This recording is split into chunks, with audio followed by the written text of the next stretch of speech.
So I recently turned 30 years old, and according to some very scientific YouTube research, the internet wants to know how to switch careers at 30. So I figured I would create this video to help give you some tips and tricks and ideas on how to successfully switch careers at 30 and find a job that you will love. I personally changed careers at 25, and I created a whole video here about explaining why I did it and how I did it, so you can watch that if you are curious. But this video isn't about me, and as a career transition coach, I want to give you some proven tips to help you switch careers at 30.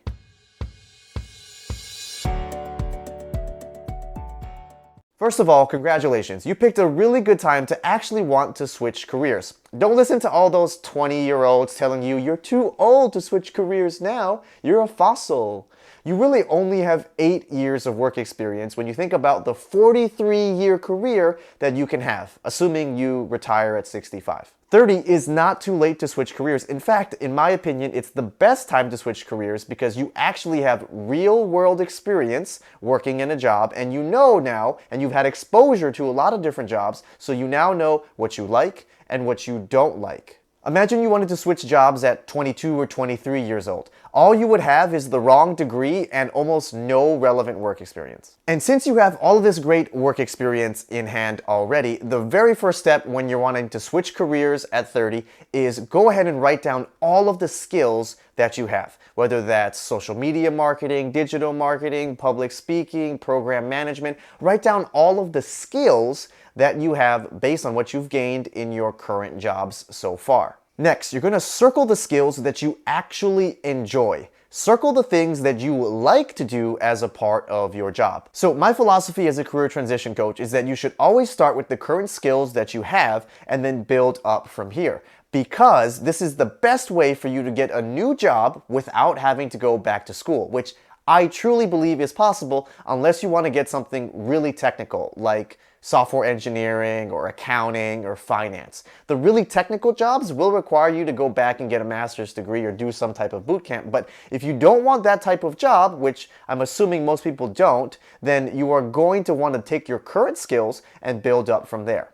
If you think about it, you might as well start with what you know, figure out what you're good at, and then focus on getting paid on the things that you like to do that you're also good at. That makes sense, right? So once you've gone and circled all of your favorite skills, you're basically going to want to find jobs that allow you to use those skills the most and get paid to do what you love. If you're struggling on trying to identify these types of jobs, go ahead and sign up for a free strategy session down at my website, CareerShakers.com, and then you and I can talk through it and I'll see what I can do to help you. Okay, so with your favorite skills, you've probably identified 1 or 2 different potential jobs that you would be interested and good at. So from here, you're going to start networking and reach out to people that would be willing to talk to you about what that job is really like. And you need to ask them to be really honest. Talk about things that they like and that they don't like. Make sure they're not trying to sell you on getting that job. Because remember when we were in college and you would go to career fairs and you would talk to recruiters, they would only tell you the really good things about the job. Or they would tell you how you could just do this job in the beginning and then you could switch later.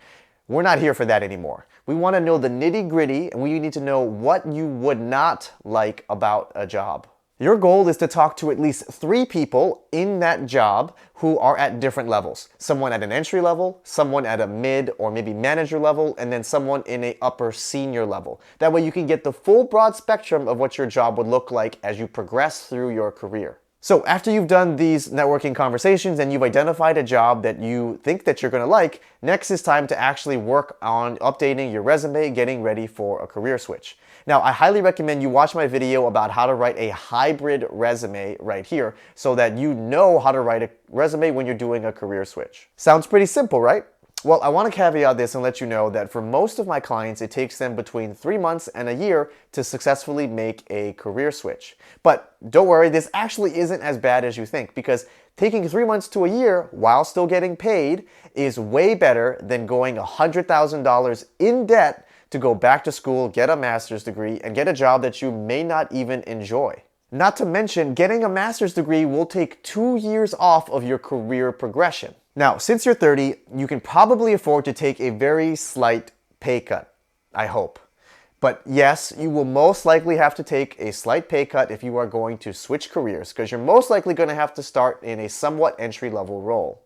But not to worry, this is really just one step backwards for two steps forward, because it's far better to find a job that you love, that you will like for the next 35 years before you retire, and think about how much career progression you can make in 35 years, even if you had to start from the bottom. Within 15 years, you can probably become an executive if you're doing a job that you actually enjoy.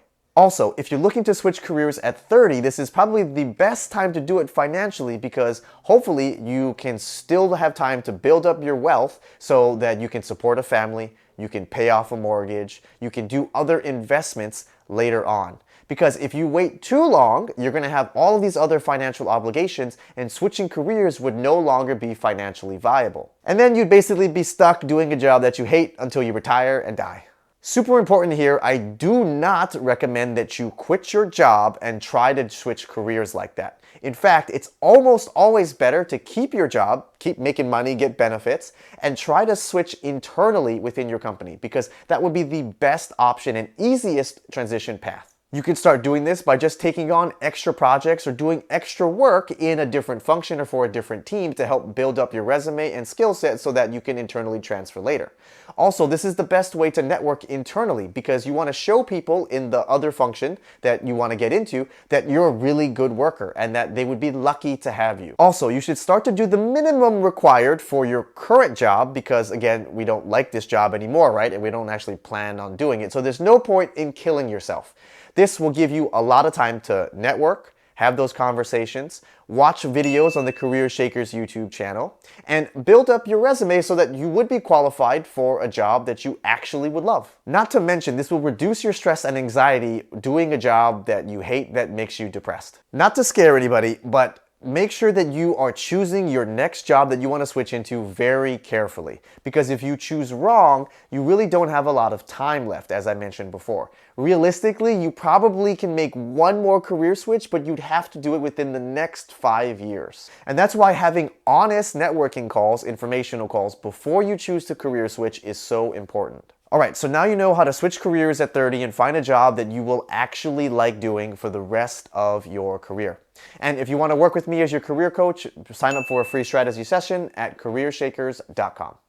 Don't be afraid to shake things up.